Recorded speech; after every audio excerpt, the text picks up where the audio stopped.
नमस्कार बंधुरा Zara cooking फुडे सबाइके स्वागत। तो केमन आছেন सबाई? आज आमी आपनादेर साथे शेयर करब एचोड़ दिए मटर डाल। एचोड़ सबारই प्रिय एकटी खाबार जेटा अनेक रकम भावे रेसिपि बानिয়ে আপনারা খেয়েছেন। তবে আজকে আমি সম্পূর্ণ নিরামিষ ভাবে তৈরি করে দেখাবো এচোড় দিয়ে মটর ডাল, যেটা খেতে ভীষণই ভালো লাগে এবং ভাতের সাথে খেতে তো আরো ভালো লাগে। চলুন তাহলে দেখে নেওয়া যাক আমার আজকের রেসিপি এচোড় দিয়ে মটর ডাল কিভাবে তৈরি করি। এচোড় দিয়ে মটর ডাল বানানোর জন্য আমি এখানে নিয়েছি মটর ডাল আর নিয়েছি আমি এখানে এচোড়গুলোকে খোসা ছাড়িয়ে টুকরো টুকরো কেটে পরিষ্কার করে ধুয়ে নিয়েছি। এচোড় দিয়ে মটর ডাল বানানোর জন্য আমি এখানে মশলা করে নিয়েছি কাঁচা লঙ্কা চেরা, থেতো করা আদা, জিরা তেজপাতা বাটা, হলুদ গুঁড়ো, লবণ, তেজপাতা, গোটা শুকনো লঙ্কা, পাঁচ ফোড়ন আর নিয়েছি সরষের তেল। প্রথমে মটর ডালগুলোকে সেদ্ধ করে নেব। এর জন্য মটর ডালগুলোকে ধুয়ে দিয়েছি প্রেসার কুকারে। এরপর দিচ্ছি পরিমাণ মতো জল, এবার দিয়েছি হলুদ গুঁড়ো, এরপর দিচ্ছি পরিমাণ মতো লবণ, এবার দিয়েছি সরষের তেল। এবার প্রেসার কুকারের ঢাকনা বন্ধ করে গ্যাসের ফ্লেম হাই করে 3টে সিটি মারা পর্যন্ত অপেক্ষা করব।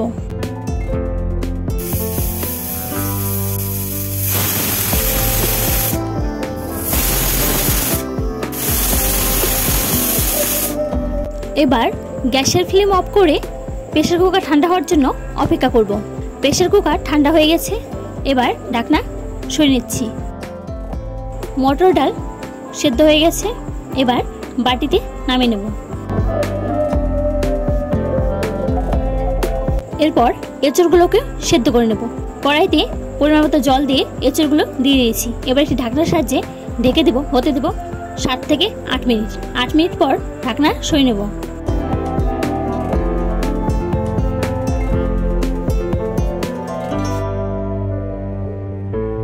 এঁচড়গুলো খুব সুন্দর সিদ্ধ হয়ে গেছে, এবার নামিয়ে নেব।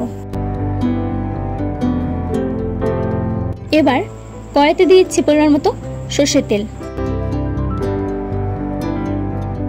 তেল গরম হয়ে গেছে, এবার দিয়েছি তেজপাতা, এরপর দিচ্ছি গোটা শুকনো লঙ্কা, এবার দিয়েছি পাঁচ ফোড়ন, এরপর দিচ্ছি থেতো করা আদা, এবার দিয়েছি সেদ্ধ করা এঁচড়,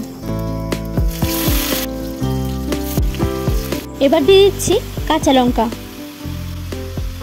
এরপর দিচ্ছি পরিমাণ মতো লবণ, এবার দিয়েছি পরিমাণ মতো হলুদ গুঁড়ো। এবার গ্যাস হাই ফ্লেমে রেখে এঁচড়গুলোকে মশলার সাথে মিশিয়ে 3 থেকে 4 মিনিট ধরে কষিয়ে নেব।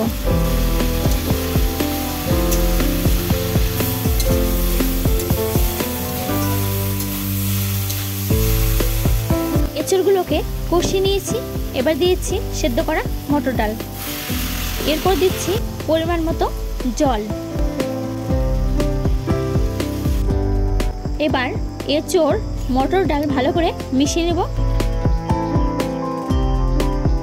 এবারে একটি ঢাকনার সাহায্যে ঢেকে দেব, হতে দেব 4 থেকে 5 মিনিট।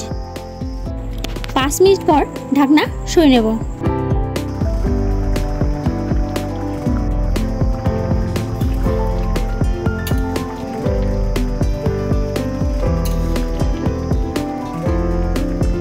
এবার দিয়েছি জিরে তেজপাতা বাটা।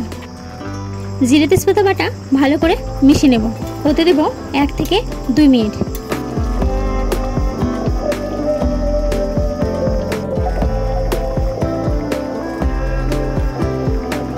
দুই মিনিট হয়ে গেছে, এঁচড় দিয়ে মটর ডাল রেডি। এবার নামিয়ে নেব। তো বন্ধুরা, আমার আজকের রেসিপি এঁচড় দিয়ে মটর ডাল আপনাদের কেমন লাগলো অবশ্যই জানাবেন। আমার ভিডিও ভালো লাগলে অবশ্যই লাইক, কমেন্ট, শেয়ার করবেন। আমার চ্যানেলে নতুন কোনো বন্ধু হয়ে থাকলে অবশ্যই আমার চ্যানেলটি সাবস্ক্রাইব করবেন, পাশে থাকা বেল আইকনটি প্রেস করে দিবেন, যাতে আমি কোনো রেসিপি শেয়ার করলে আপনাদের কাছে খুব তাড়াতাড়ি পৌঁছায়। দেখা হবে নতুন একটি রেসিপি নিয়ে। ভালো থাকবেন, সুস্থ থাকবেন।